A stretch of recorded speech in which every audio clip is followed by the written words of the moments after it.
Now we move on to the next topic, that is resting membrane potential. The problem with this topic is that ये लोगों को समझ में ही नहीं आता है कि ये resting membrane potential है क्या. तो today I'll discuss all the basic details of membrane potential, resting membrane potential, और फिर उसको ये दोनों टॉपिक समझने के बाद then we'll move on to the action potential, right? Before moving on to the term resting membrane potential, सबसे पहले ये समझ लो कि membrane potential क्या होता है. जब भी हम membrane potential की बात करते हैं तो what is membrane potential? ये एक potential difference है.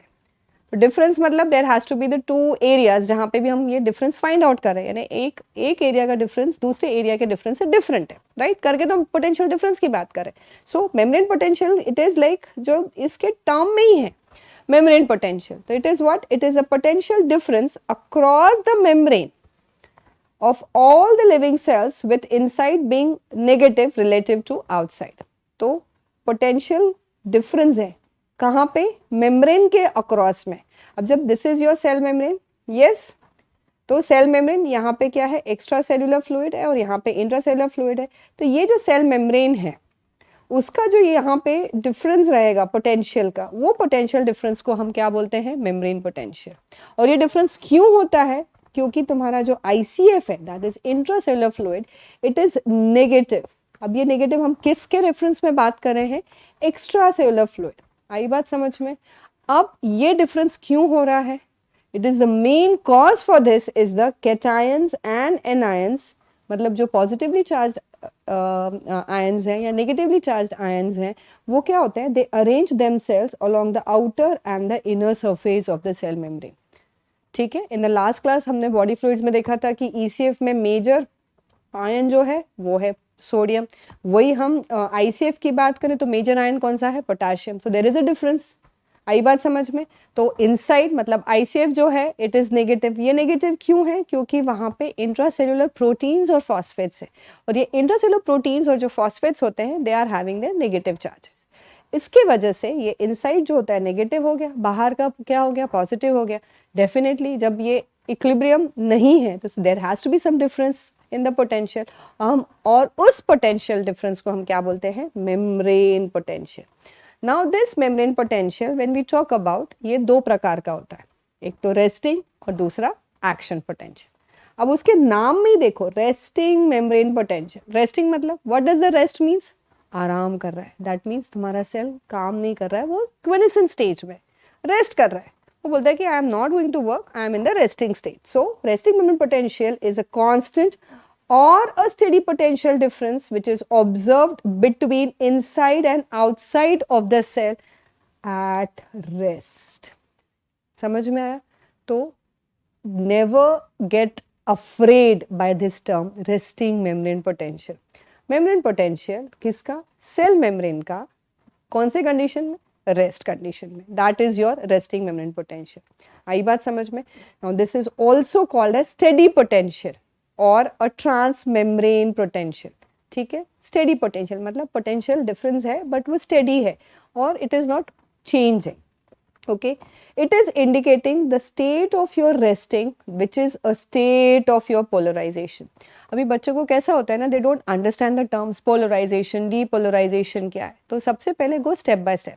सबसे पहले हमने क्या देखा? मेम्ब्रेन पोटेंशियल क्या होता है. अब मेम्ब्रेन पोटेंशियल दो स्टेजेस में हो सकता है, या तो रेस्टिंग स्टेज में होगा या तो एक्शन, जब सेल एक्शन कर रहा है तब हम उसको एक्शन पोटेंशियल बोलेंगे. अभी तो सेल कोई काम नहीं कर रहा, that is the resting stage. तो रेस्टिंग स्टेट में क्या बोलेंगे उसको? हम रेस्टिंग मेम्ब्रेन पोटेंशियल बोल देंगे. आई बात समझ में? अब इसका जो वैल्यू है या मैग्नीट्यूड है, it is in the range of about -10 to -100 millivolt.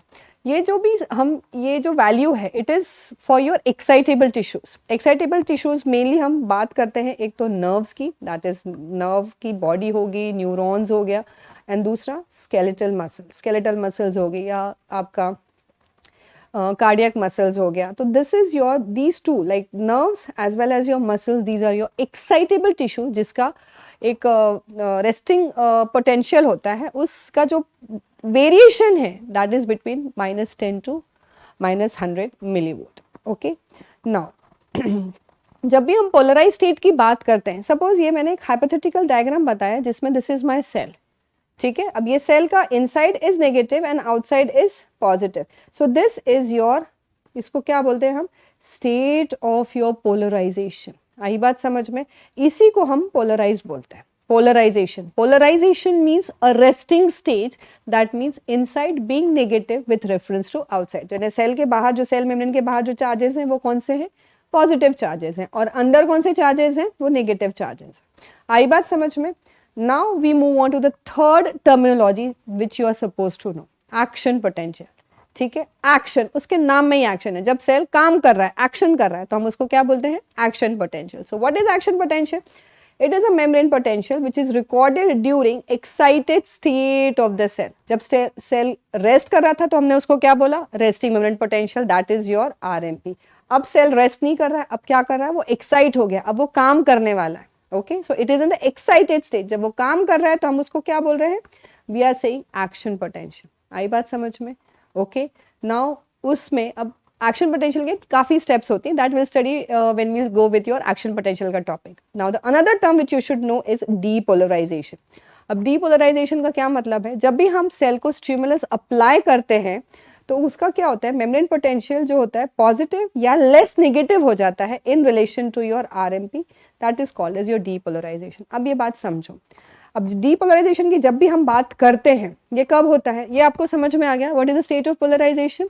Inside is negative with reference to outside. अब हमने स्टिमुलस अप्लाई किया, अब जैसे ही आप स्टिमुलस अप्लाई करते हो तो क्या होता है? अंदर जो नेगेटिव चार्जेस थे अब वो क्या हो जाते हैं? पॉजिटिव होना शुरू हो जाते हैं, and there is progression of this wave of depolarisation. तो अंदर नेगेटिविटी जो थी अब वो क्या हो रही है? पॉजिटिविटी, और जो बाहर पॉजिटिविटी थी वो क्या हो रही है? नेगेटिव हो रही है। आई बात समझ में?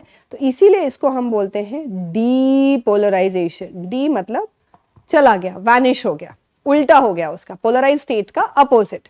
Okay, so this is when we have just started with the stimulus. अब जब पूरा स्टिमुलस अप्लाई करने के बाद पूरा सेल जब डीपोलराइज हो जाएगा तो वो ऐसा दिखेगा। कैसा दिखेगा? अंदर जो पहले नेगेटिव चार्जेस थे अब वो कैसे हो गए हैं? पॉजिटिव चार्जेस, और बाहर जो पॉजिटिव चार्जेस थे अब वो वहां पे कैसा हो गया? ये सब कुछ नेगेटिव चार्जेस।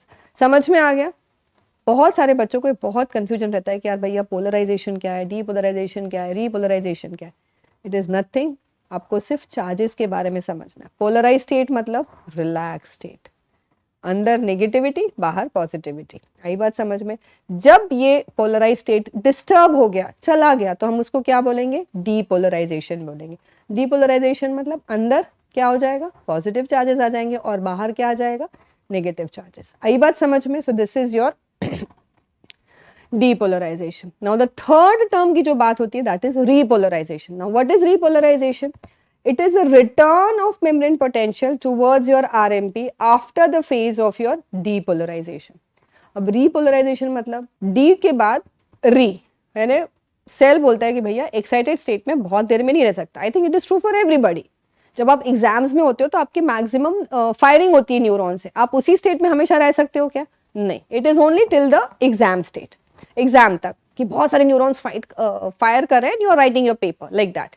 वैसे ही सेल का भी वैसे ही है कि भैया everybody loves to be in rest, तो सेल भी बोलता है भैया मैं तो रेस्ट में रहूंगा, मैं इतना एक्साइटेड स्टेट में नहीं रहेगा। तो जैसे ही डीपोलराइजेशन खत्म होगा तो वो वापस अपने पुराने वाले स्टेट में आना चाहता है, that is your polarise state. तो उसको क्या बोलते हैं? रीपोलराइजेशन। आई बात समझ में? So this is what?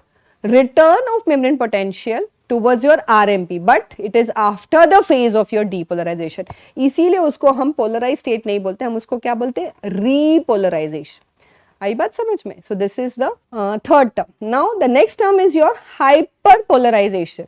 Polarisation I think everybody has understood. Hyper मतलब ज्यादा, बहुत ज्यादा। अपन बोलते हैं ना some babies are very hyper, they can not sit at one place. Same here, कुछ सेल्स का बेचारे का RMP की वैल्यू है -90 मिलीवोल्ट, बट वो इतना हाइपर पोलराइज हो गया, उसकी वैल्यू पहुंच गई, RMP की वैल्यू पहुंच गई -110 millivolt. So this change of RMP from -90 to -110 millivolt, that is your hyperpolarization. Okay, now when the interior of the cell becomes more negative in relation to your RMP, हम ये जो negativity और positivity